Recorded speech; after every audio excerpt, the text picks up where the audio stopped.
Welcome to the Back in Action podcast, where you're going to hear from me, a spine physician, Dr. John Lavelle, and two coaches, Dusty Holden and Josh Bunch. We're going to help you rethink pain, rebuild strength, and regain function so you can get back to enjoying the things you love in life without limits. Welcome to Back in Action, a podcast about strength and conditioning, rehab, fitness, wellness, all of the things in that space. Josh here with Coach Dusty Holden, Dr. John Lavelle. Gentlemen, we're talking today about raising durable athletes. But before we get to that, Dusty, you were absent. Yeah, you were absent last week because of a very interesting circumstance, which we hope never, ever happens again. 2 weeks in a row. It was. I wasn't going to say that, but thank you for chiming in. But on last week, there was specifically something going on. Can you tell us a little bit about what happened and then what happened after? Yeah, we had a fire in one of our facilities. So, okay. Had a sauna that we think overheated and eventually caught fire. Fortunately, the sprinkler system activated the way it was supposed to and put the fire out quickly. Good bit of damage, more from water than fire, but we're very fortunate that all the systems that were in place did what they were designed to do. So. Or it could have been much, much worse. The gym was only closed 2 days, so wow. The team rallied and we. But didn't they show up like early morning? Your team to help you out? Yeah. The call came in I think a little bit after midnight. Mm-hmm. I got the text message 1 o'clock in the morning. The team, about 6 team members were on site within about 30 minutes. Wow. And so we just kind of went into a full-fledged, attack mode to figure out, all right, this is what we got. How do we get the facility back open so people can get back in? 2 days later, back to doing bicep curls. 2 days later, man. I mean, it's, we're still kind of waiting, to finish the rebuilding part of it, but the main thing was get the doors back open so people can, can't miss a workout. You cannot miss a workout. 100%. No, I mean, but that's another thing that was pretty amazing. The community, of course, rallied and was very supportive, and people were more concerned and curious. Is everybody okay? Was anybody hurt? Before they were pressing us to be like, when are you reopening? It was 10 minutes of concern and then the next 10 minutes. Yeah, but it was nice. I think that was impressive, though. I mean, 2 days later after fire, and I saw that afterwards. The facility was probably... There was a lot of water about maybe 50% flooded. Wow. So, it was a new experience for me. I've never experienced a fire or a sprinkler system, So we were podcasting that day. So come over here, and that's why I wanted to bring it up. I got here, and I'd already texted you a few times, and we'd gone back and forth. Courtney met me, your wife, and I said, so how's Dusty really doing? And she, interestingly, she's like, and just the same thing that you always give, like, she's like, he's really, really good, and he can't stop talking about how it could have been worse.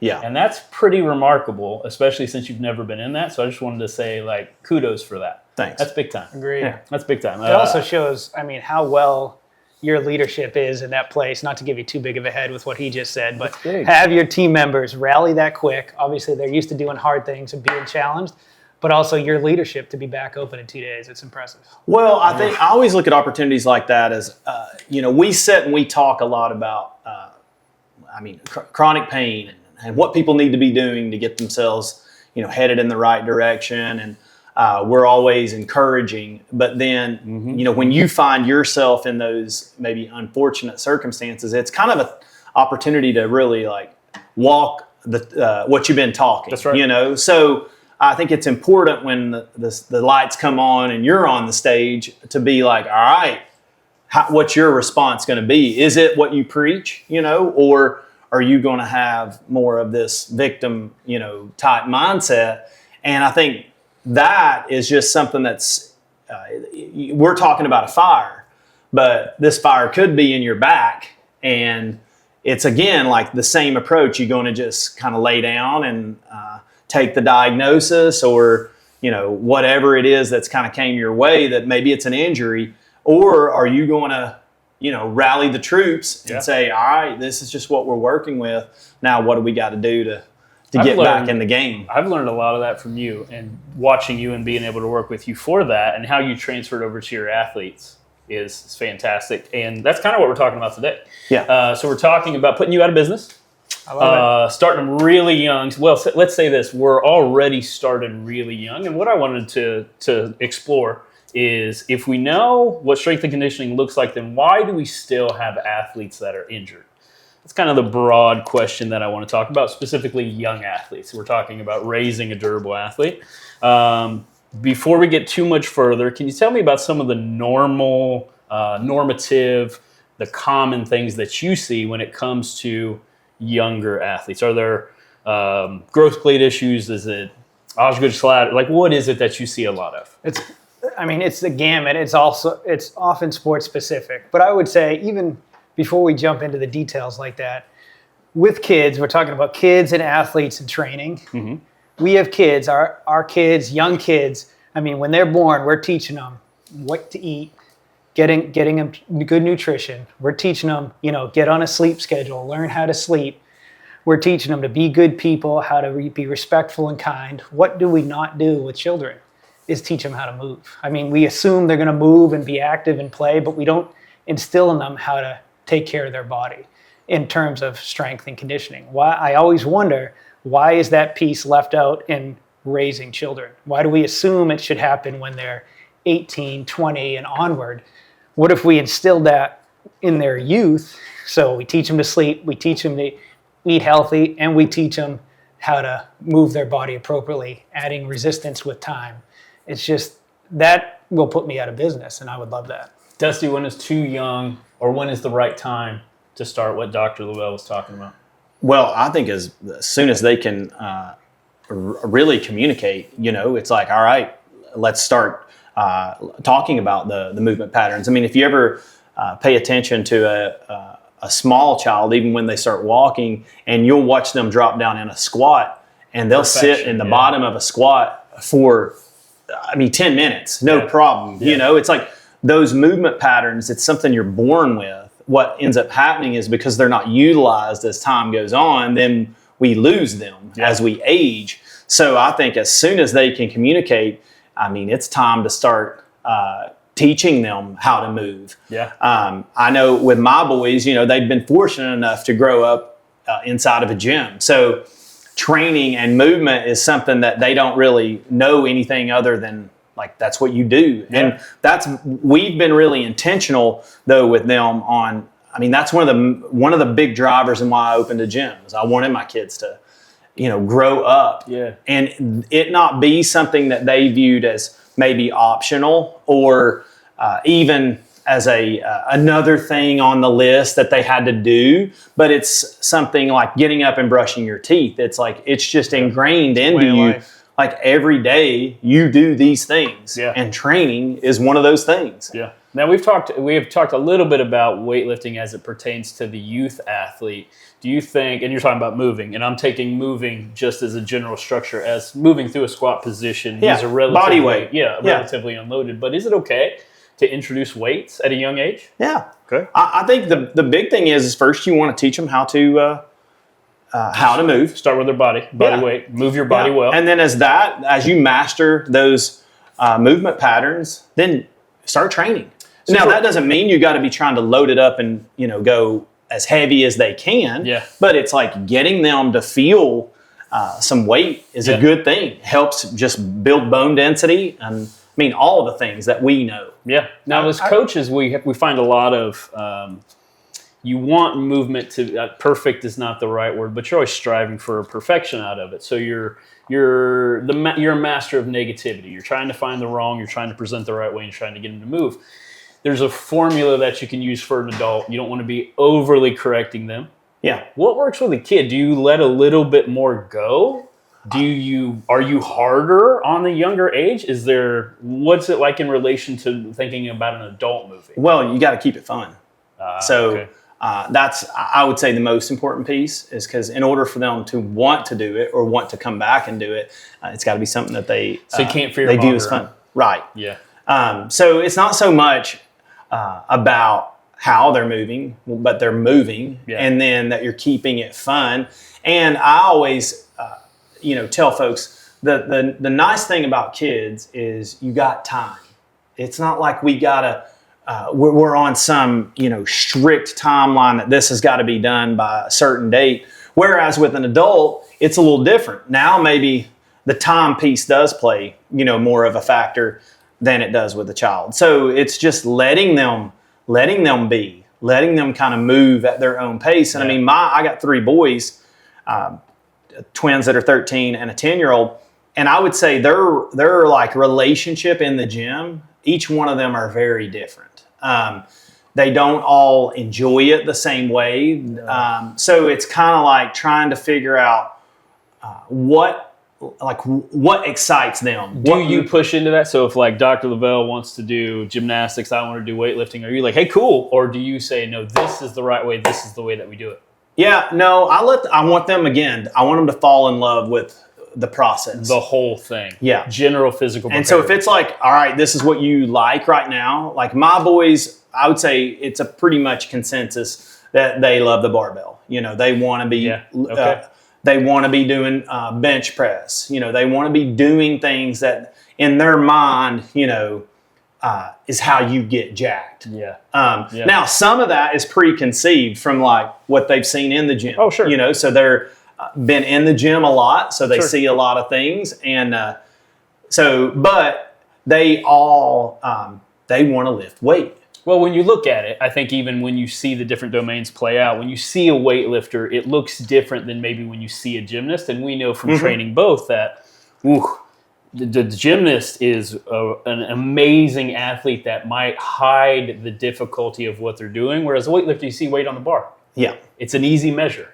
Yeah, you can always add a pound. No hiding. Yeah, it's a lot different. So I can see how that would work out. But Dr. Lavelle, tell me a little bit about, again, some of those overuse injuries or that what you see more of. Especially in youth, you're going to see, I would say easily, if I just think back the past year or two, 80+% of injuries I see in high school, middle school athletes is overuse. Okay. So many kids now are just hyper-focused on one sport. Everyone hears, it's flooded in the news, social media, we got to diversify. Kids should play multiple sports, but it's not practiced that way. So everyone still, I would say you'd probably agree, by 12 years old, many kids are just going down one path. Well, and here's the thing. Unfortunately, to be good at a sport, to keep up, you have to. That's, I think, what's tricky about it is because we all say, hey, play multiple sports, but like I'm in that world. And it's very challenging for your kid to excel in a sport if they're playing multiple sports when all the other kids are specialized in playing one. So you've kind of got this like little bit of a struggle, that's going on to where it's like, what would be best, what to do, but because of the pressure that's kind of put on to you, because everybody's wanting their kid to, excel at whatever it is, you end up having to specialize in order for them to maybe to get the playing time or to be on a better. To even play in high school now, these kids are specializing early. What you're talking about, it's well documented that general physical preparedness, that a broad base of physical ability lends itself well to high performance. It's just generally accepted that high performance comes a bit later. So you're talking about, we know that, and most people seem to agree with that. I think if you asked a room full, they'd be like, that at least sounds right. So are you saying the reason that we don't do it, though, is because you're watching another parent do another thing and it's keeping up with the Joneses, or the kids just aren't going to get to play? Yeah, I think both. Okay. Yeah, I think both. There's pressure, peer pressure from the others. But then also, because if you're trying to do multiple sports, and so I'll give you an example. Like one of my boys right now has playing club soccer. Well, you practice 3 nights a week and you play on the weekends. So now you tell me, as an outsider, how does he incorporate another sport into that? Or not even another sport, just if he does, getting training in. Exactly. If he does, he's got to give up something. Sure. So then he ends up not being fully committed to one, which is going to in turn affect. He'll play less. Exactly. Less fun. Because it's less fun for him too. So, and then you're just constantly on the run of trying to get it all done. So that's where you almost, again, you're kind of pigeonholed back into, we just got to focus on one thing. And this is a vicious cycle that is not letting not only the young athlete can't build up a broad base to be more robust and resilient, but it's actually sort of capping their talent in the long run. And I'm speaking specifically, I can't really cite the study. We'll have to try to link this. The study was based on tennis players, and if I'm not mistaken, there was a control, and then they just sort of let other athletes do whatever they wanted. At 11 years old, they started focusing, and by the time they were 15, they were having overuse injuries, and then their self-confidence started to go down and injuries started to rise. Whereas when they controlled at the age of roughly 11, like you were saying, 11 and 12, they forced general physical preparedness, let them also play tennis, but let them play other sports. They did not get better at specifically tennis, quite like the control group was, right? Right. But when they turned about 15, 16, 17, and then they let them specialize, they shot beyond that. And you'll see that in books like Periodization. Yeah. And there's a couple other references that are escaping me now. But would you recommend to parents, hey, be okay with letting your young athlete be not as good?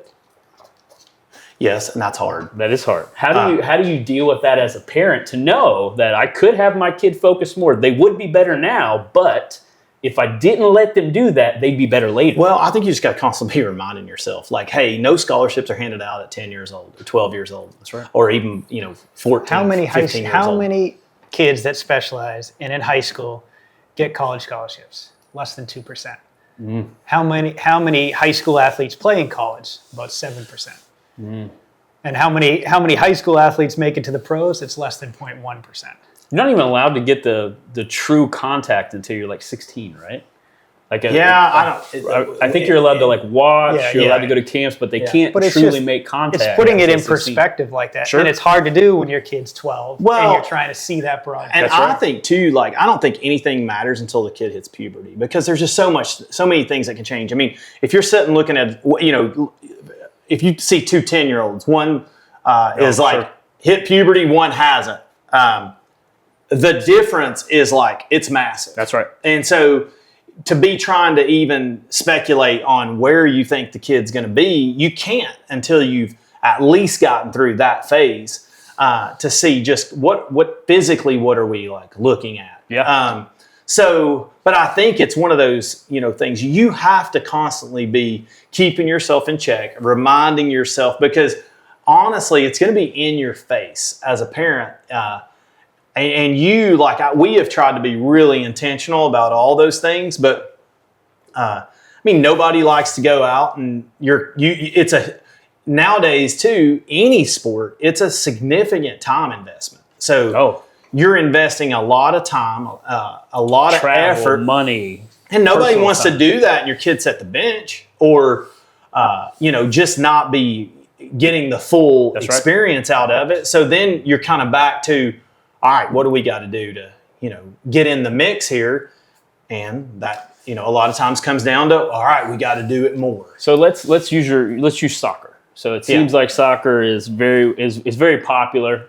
There's not as much contact. So let's use that as an example. Instead of just focusing on soccer and club soccer and then soccer, if there was another sport, so first and foremost, let's go back a little bit. We know that soccer's roughly a few 7-minute bouts. And within those 7-minute bouts, there's 19 or so different sprints if you really try to pull it apart. Mm-hmm. What would be, in a perfect world, if you had a soccer player, what would be another sport you'd like to see them try? If we're trying to play multiple sports, we're not even talking about general physical preparedness yet. Would there be another sport where you're like, ooh, that's a good one to put on top of soccer or to do in the off season? Yeah, well, I think that's what you end up having to approach first. You got to look at your seasons. Okay. The other challenge there is soccer, for example, is almost year round. That's right. So that's right. But I would try to look at all right, if it's primarily a fall sport, then you're looking at another sport that could potentially be in spring. Okay. That way you've got a little bit of a downtime to where one is not going to be in full blown season. Okay. But the other is. I love wrestling, man. I try to push my boys in that direction. What is it that you like about wrestling? Just the physical aspect of it, Okay. and the body control. And being a CrossFit coach for as long as I've been, I can tell you that even guys and girls that had no gymnastics background but wrestled at some point in their life, their body awareness and the ability to learn gymnastic movements were like 2 to 3 times faster than the person that didn't. Their mind game is a lot different. Yeah, I mean, they've just been True. The mental. Yeah. It's like a physical chess match, So I love wrestling, but right now, what we do with our boys, especially the older boys who they're like in a more the sport, higher level sport. Yeah. They have to train 2 days a week. So we're going to talk about that. I'm assuming you mean training like strength and conditioning. Strength and conditioning, yes. And so, again, the challenge is going to be, well, when do you fit that in? Well, you don't. You're not going to fit it in. You've got to, put it in. So, for those boys, they have to get up and go do that before school, 2 days a week. So, that's the kind of thing, too, that you have to be intentional with it. Because if you're just looking for where it's going to fit, it's not. Yeah. The strength training side of it. I mean, I've got one of my boys, has had a little bit of tendonitis in his knee. So that's something that we're real diligent with on the training side is, hey, let's try to mitigate this tendonitis that you're dealing with, and that be a main priority in your training. Yeah. Okay? So let me go in. So the World Health Organization recommends two weightlifting sessions, resistance training in a week. You're saying, okay, general physical preparedness in season at least twice a week. All the time. So if I set that down, if we could toss that out there as a recommendation, I want 2 resistance training sessions that are meant to make the sport better, meant to make my athlete more robust. Do those training sessions change during season and off season? Yeah. Okay. Can you tell me what they would look like during? Well, during season, the loading is pretty much going to be adjusted. Okay. Maybe the intensity, on a game day, might be pulled back just a little bit. I say this so that parents aren't worried, we got to be able to play well. I don't want something that's going to make them tired. And it seems like that's always the conversation. If they go train, they're going to be tired. And I think that's where there's a misconception with what training is. It's your training, it shouldn't just demolish you and leave you dead. It should actually on game days, it should really prime your body and get you ready to play. And I would almost tell you that the majority of the athletes that I train, they're going to tell you that, man, I love training on a game day because it just gets my mind in a good place, and physically I feel more ready to go. Well, you're talking about super compensation, and you're talking about the fatigue to performance ratio. So the fatigue to performance ratio for parents or for our listeners is something like when you do an exercise and you're tired, about 3 times the time it took you to feel tired, you start to feel better, then super compensation kicks in and you're even better. Yep. So if you were, again, the correct training. Right. So you're assuming that you're with a professional, that you've done this before. That should exactly equal a better performance on game day because you were willing to put yourself a little tired or a little active or a little stimulated so that you can be better thereof. Yep. Okay? Yep. Okay. You would adjust loading. Would you adjust something like, let's say that you had the athlete with a little bit of knee-itis. Would you target those places more? Would you try to shore up the things that Dr. Lavelle might see more of? So, for instance, we're not going to worry about a whole bunch of back squats today. We're going to focus on just worrying about knee tissue, quality of lower back. I mean, it could be just a good opportunity. Maybe there's no weight involved, but now we're doing some tempo.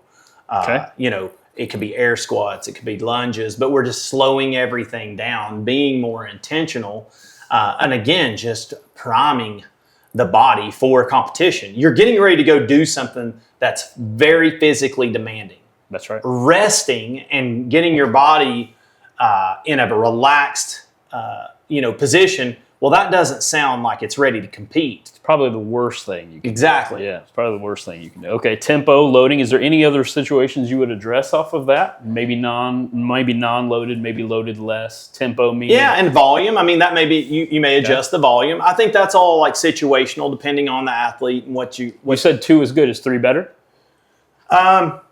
I wouldn't say it's better, but I would say if there's a situation where time allows, then yes, I think you could definitely get a third session in, and I think it could be beneficial. I don't know that it's necessarily better. Our metric for knowing better is how they are the game day. Yes. Are they better? I would say, yeah, that's how you're going to measure it. Okay. The other thing is, too, is like, if you've got the athlete and they're practicing every single day, and so those training sessions, what you don't want to be is forcing them into an under-recovered position. So if by getting the third, it's really going to like push them from a physical standpoint to where they could be run down, then that's not good, because then you're just going to expose the opportunity for injury. Yeah. So I would say even at 2 is with an athlete that's got a little bit of experience, 6 months, maybe a year of experience, where it's something that they've already, they know, they're familiar with training. They know physically how their body responds, how they feel. It's not something that you should start, in season and see how it goes, especially, like your senior season. Now, we're talking about in season. So that means when it's off season, do I train more? That's definitely where I would say, hey, if we're going to increase it, let's do it now. Because that's the whole purpose of the off season. Like, when do you address these faster, stronger, better? Yeah. Right. If we've got little weaknesses here and there and opportunities to improve, well, when do we do that? That happens in the off season. So that's where I always tell athletes, this is the chance where you've got to pull it back at some point. If you don't, it's going to happen, and it won't be on your own terms. So you'll be forced to have to do it. You'll be forced to have to come in and see me. Rather than now. That's a good point, though, because that's how we started this conversation, talking about overuse and about a study in the Journal of Sports Medicine, I think it was in 2017, showed that of specialized athletes, about 75 to 90% will have an overuse injury at some point. So how do we prevent that? Well, like we started with, if you've got a 5 or 6 year old child and they're at that point starting to learn how to train, maybe not in the gym, but at home doing body weight or working with someone, you're building that foundation to prevent that long term. Versus, like you said, if you haven't made space for that, then you're going to have to be forced to make space. Yeah. And same throughout their season as they're getting older. If they have this where it's part of their lifestyle twice a week, they've been training, strength training, that's the only way to prevent these overuse injuries. Yeah. It's super important. If we're in a world where people are going to specialize no matter what, though it would be nice if it would change some with kids, they have to be doing that strength training from an early age and continue it. It has to be part of that, just continuum in their lifestyle. Yeah. I think the biggest thing, I think the biggest way that we can, make force a change in this area is we have to stop viewing training as optional. And like, we only do it in the off season, or, we'll do it when we've got more time. You've got to view that as being just as important as the practice. So if getting to practice is important and is going to dictate like your playing time or your impact on the field, your training is equally as important. And now I would say if you're not doing that, you're behind. Like, you're putting yourself behind, especially as you age.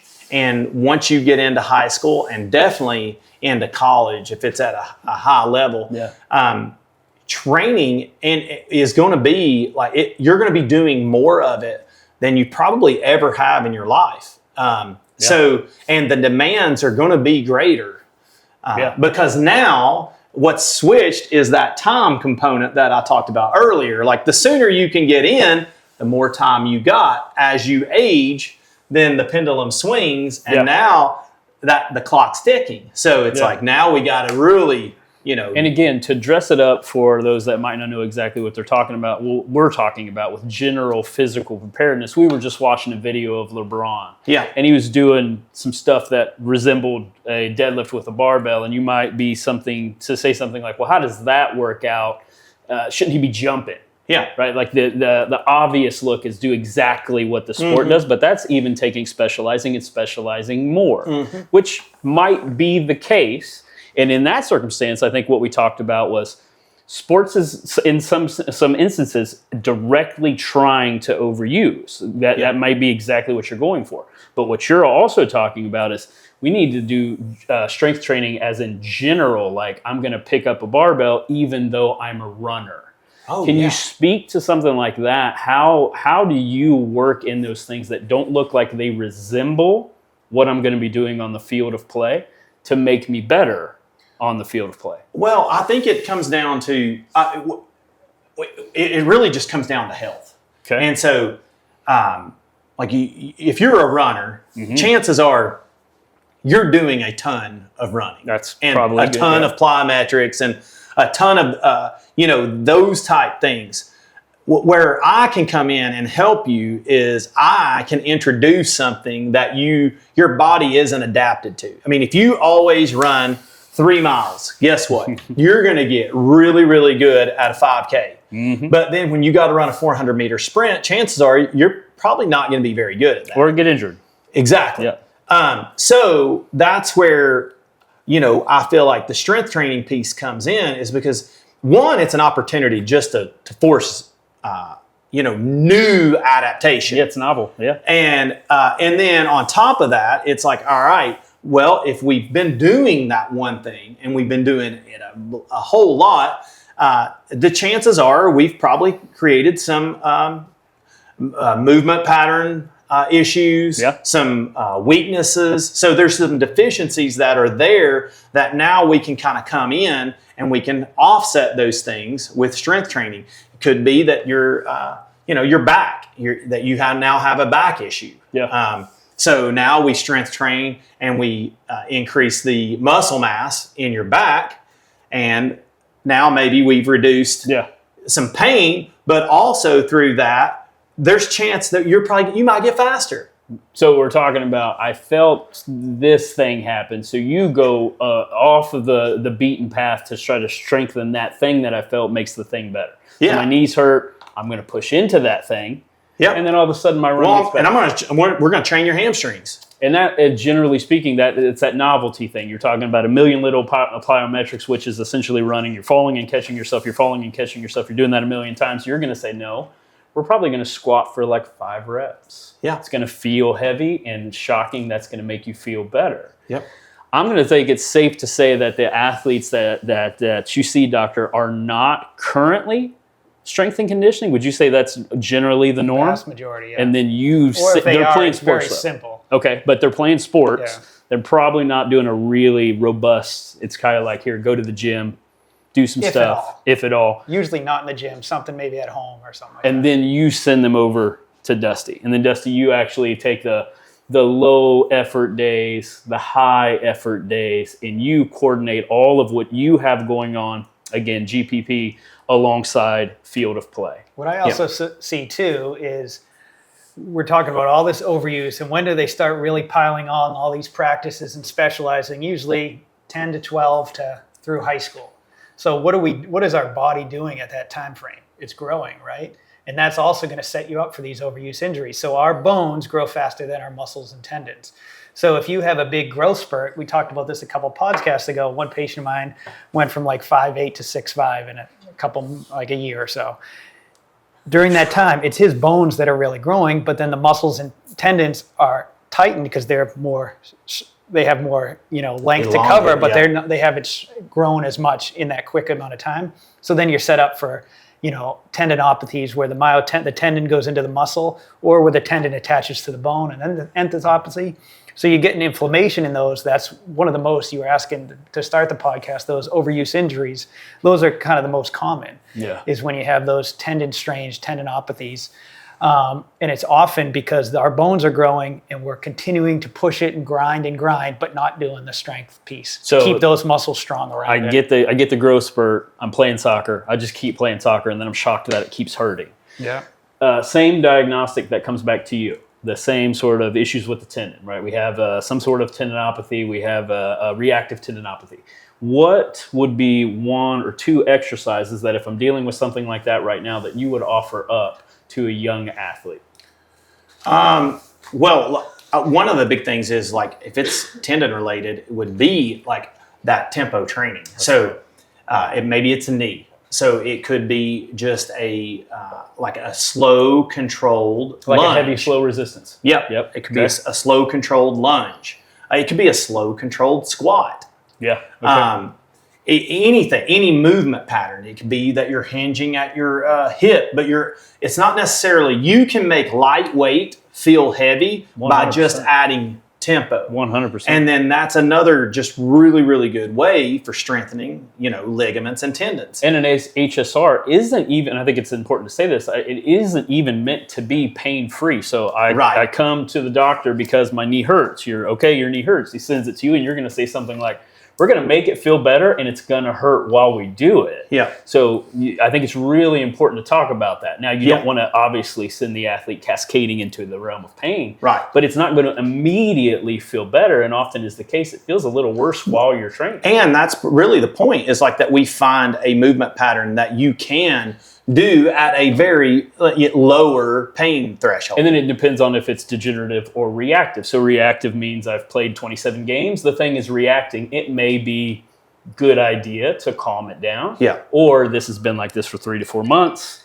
We actually have a tendinopathy. We actually have to go back and start training around something slightly different. Mm-hmm. And usually, if you go the typical medical route, people are going to say you have a tendinopathy, let it rest, let's stretch it out, let's improve range of motion. There's never that strengthening piece. Or maybe it's a very simple strengthening that, a little resistance bands, but it's never progressing from that. And as I talked about, as our bones are growing, our muscles need to keep up, but also to protect the joint. If you're a runner, soccer player, you got to protect that cartilage, articular cartilage. That's another commonly injured overuse injury is, a labrum tear in the hip or a meniscal tear from the articular cartilage in the joint.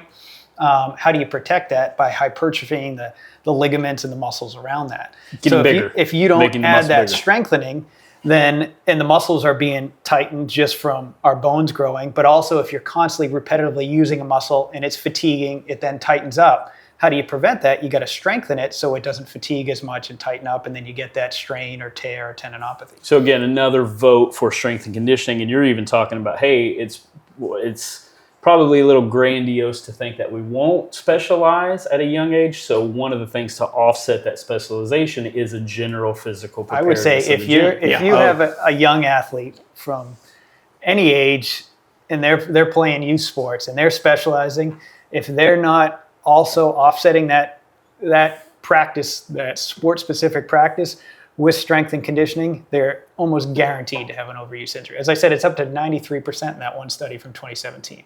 So you have to add that strength piece, especially if you're specializing. Okay, so that sounds like the easy stuff. How do I get parents to believe that? You're a parent. How do you sell that message to parents who don't believe that message? Well, they got to believe it themselves first. Okay. So I would say this: if you are not training and you're not putting an emphasis on your own physical health, you're going to have a hard time convincing the people around you. You're saying the parent needs to work out. Yeah, the parent. It's like I'm a doctor and I walk in the room, I'm 300 pounds with a Diet Coke and my Taco Bell next to me. And you tell me how to eat. And then I say, you have heart disease because you're eating poorly. They're going to say, go screw you, I mean, you have to, the proof is in the pudding and you have to be the leader with that. If you as a parent or me as the physician or you guys as the coach aren't doing it, why would our kids follow? Yeah, I think that's the biggest piece. Okay. Because I can't tell you how many times I see athletes brought in and the kid is maybe dealing with a weight issue, now has an injury, and then the parent is significantly overweight and just sits on the sidelines while the kid is training. And so there's a very it's a fine line, I would say, that you're not going to get that buy-in with your athlete if you don't believe it yourself. And if you believe it's an option, guess what? Well, and I think it's going to be viewed as an option over here. And so there has to be a buy-in, almost from a household standpoint. And that's where I think the real change comes, because that's the root. And so if you can get down to the root and then you get that happening from the top down, you're going to see that now it's not something that you're having to force. I think we've all dealt with that, even with sports. It's like you sign up for something, they get to doing it, and then quickly it turns into like, I don't want to go to practice. I don't want to do that, today. If it's constantly that, you're having to drag them. Yeah. And I get those too. Yeah. I get those athletes that come in who they've got an issue and their parents are dragging them into the gym to do these sessions. We still get better. We do. Yeah. But the potential for what we could do would be so much greater if it wasn't viewed as this, like, I have to go, do this strength training session. Yeah. And it was more of like, I get to go do this, and because of that, if you're looking for an edge, this is the edge. Yeah. It really is. I would argue, as you mentioned earlier, when you're 16, 17, that's when you're going to hit your peak as an athlete, right? Naturally. So if you're someone that's 12, 13, 14, and you're a little behind, but you're building that base for you with that strength and that condition, you're getting stronger, you're getting faster. It's also changing your mindset, because psychologically you're going to feel more confident. You're going to just feel more powerful if you're doing this base of strength training at a younger age versus the kid that's just specializing and not. Well, that pendulum's going to change, because as you go through those hormone changes, your body's going to be stronger. Yeah, maybe you're lagging a little bit behind because you haven't been specialized, but your athleticism can often take you forward. I got to say, I was surprised by that answer. You turned it around on the parents, and I think you're going to break a lot of hearts with that. Oh, I'm sure. But I think we got to view the kid as a mirror, and if the kid doesn't want to do it, you need to really look at yourself first and foremost. 100%. And I've experienced that with my own kids. If you don't like what you see, just look in the mirror. The other thing is I think we got to quit looking at our health, or we got to look at our health more like we look at our financial situation. Yeah. If we started saving money when you were 10, the way you save money as a 40-year-old, your financial situation would be a lot different. Very different. Well, yes, sir. The same thing. If you started banking that fitness at a young age, well, when you get to 40, you don't feel like a 40-year-old. I see you see this too. You just spent some time with some college buddies. When you go around people that are your age and you haven't seen them in a while, and you're like, holy smokes, man, are we the same age? Yeah. You can just tell. It's like you rolled back time. Yeah. And so it's like we know what we need to do, but it's hard. It is hard. Let me ask you one thing about the coach of the sport specifically. So the coach of the sport, let's say we're talking soccer again, just an easy example to use. He's great. He's a fantastic coach of soccer, not the best at strength and conditioning. How can we communicate to them that it would be okay to sub that out to a strength and conditioning specialist, and that we will make their job infinitely easier on the field of play, and they won't have to mess with any of that? What would you tell the coach of the soccer team, basketball team, whatever? Well, first I would tell coaches is that's not your job. You don't have to be the strength coach, just like I don't have to be the soccer coach. Right. I don't have to know all those moving parts. So be confident enough in your ability that you're willing to hand that off to somebody that is what they do. Yeah. And realize that it's a partnership and it's not me against you. And I'm not fighting you for the time, I'm literally trying to just come alongside you. You want to make it better. And it will. I think it's just a lot of times coaches sometimes they view us as just a threat. Mm-hmm. And the other way around, strength coaches, there's this like little bit of power struggle. That's right. And it doesn't have to be that way. You can work together. The teams I train, the athletes I train, I try to have like open communication, with the coach. I think that's important. Yeah. If you can create that line of open communication, that's even better. And I don't necessarily need to know everything that they're doing at soccer practice. Well, I think what you need to know, and I think you said it, and it's just important to go over it again, is what's really the most important? That I get all the credit, or that the athlete kid gets is better, injury-free and plays better? Yeah, and reaches their potential. Right. And I think that's what it goes back down to is like, hey, why are we in this? That's right. You know, For the we're all working toward the same common That's goal. right. If your athletes are on the field and they're playing, guess what? We Your did a good team's job. going to be better. That's right. So I think it's just viewing it as, hey, we work together on this, and if I do my job, it's going to make your job easier That's right. and make you look better. But I think it's just laying down that like pride piece to where let the strength coach do the strength training, and the sport coach the sport. But everyone thinks strength and conditioning is just like most people's mindset, oh, we can just throw that in. And I think that's what we're trying to get across to people is it's just like a sport. You don't, when we're talking about kids especially, we're not saying just go throw them at Gold's Gym or any gym and have them start using machines. They have to be taught by an expert how to move appropriately. And if you start that at a young age, just like you start soccer at 5 or 6, they're going to get better and better, but know how to do the movements with the ball skills. Same with if they're starting, just body weight at 5 or 6, then you can add, 5 or 8 pound dumbbells as they get older and progress to the barbell, but they're going to know those movement patterns. So as they get heavier and stronger, heavier weights and stronger muscles, they're going to have, be able to do that without injury or hurting their back. They can do deadlifts without hurting their back or fearful. Well, but having that coach and guidance, just like any other sport, right. is so important. Well, you said a movement expert. So you said have a movement expert do it, but also, like you said earlier, tempo, loading, intensity. What is it with the season? There's so many things that go There's into variables that have to be taken into consideration. And here's right. the deal. If it was just as simple as printing off a program and going to whatever gym and doing it, we wouldn't be in the situation that we're in. We wouldn't even be having this conversation. It's not a matter of like just knowing what the program, what to do. Like you can find that anywhere. Go right now. You can pull up 1 million programs. That's right. So it's not about just doing it. It's about doing it in a way that really progresses the athlete and also takes into account when, they walk in and they're sick, or there's some unknown, underlying little issue that you're only going to solve that through, human to human conversation. So that part I think is really big. And we could go down the list right now.